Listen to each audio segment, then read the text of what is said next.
நண்பர்களே, இன்னைக்கு ஒரு சம்பவகரமான நாள் என்பது எனக்கு இந்த வாழைப்பழம் சாப்பிடும் போது தெரியாது. என்னாச்சுன்னா, வழக்கம் போல நம்ம காலைல கேக் பூங்காக்கு உடற்பயிற்சி செய்ய வந்தாச்சு. அங்க வந்தோடனே வெறித்தனமா ஒரு 10 புஷ்அப்ஸை போட்டு பாரை பிடிச்சி அந்த ஹாஃப் ஸ்விங்கை ஃபுல்லா முடிக்கலான்னு போனா, வெந்த புண்ணில் வெங்காயத்தை தேய்ச்ச மாதிரி மறுபடியும் பிச்சுக்கிச்சு. பார்லே படுத்து கிடந்து பல வருஷமா பாடம் கத்துக்கிட்ட நம்ம ஹரிபாய்க்கும் அந்த நிலைமை தான்.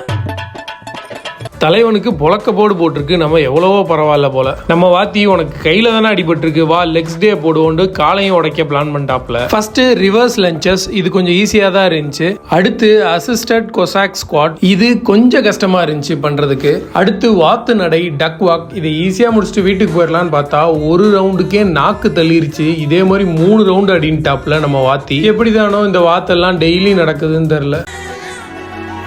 ஒரு வழியா பண்ணி முடிச்சு நம்ம வாத்திட்ட பாராட்டுகளை வாங்கிட்டு வீட்டுக்கு கிளம்பியாச்சு. வீட்டுக்கு போனா ஜிம்முக்கெல்லாம் போறையில இந்த முருங்காவை பிடிங்கி தாண்டாங்க. நம்மளும் நம்ம வேட்டையாடும் போர்க்குடங்களை எல்லாம் வச்சு ஒரு ஆயுதம் தயாரிச்சு முருங்காவெல்லாம் அப்படியே நம்ம தோட்டத்துல கத்தாழையை பிடுங்கி முகத்தோல் பராமரிப்பை பண்ணிட்டு சாப்பிட்டு ஒர்க்கு கிளம்பியாச்சு. இன்னைக்கு நமக்கு காலவாசல் ஷாப்ல கொஞ்சம் வேலை இருந்துச்சு. வெட்டிங் சீசன்னால ஸ்டாக்ஸ் நிறைய வந்துருச்சு. அது எல்லாமே ரீஸ்டாக் பண்ணிட்டு, இது நம்ம கடையோட டாப் செல்லிங் பர்ஃபியூம், ட்ரை பண்ணி பாருங்க, கண்டிப்பா உங்களுக்கு பிடிக்கும். உணவுக்கு மாமி வீட்டுல இருந்து தரமான ஒரு பிரியாணி வந்துருச்சு. அதை நம்ம நண்பர் உங்கள் ராஜா வந்திருந்தாப்புல, அவரோட சாப்பிட்டுட்டு நைட்டு கடையை முடிச்சுட்டு வீட்டுக்கு கிளம்பியாச்சு. அடுத்த வீடியோவில் சந்திப்போம். டாடா பாபாய்.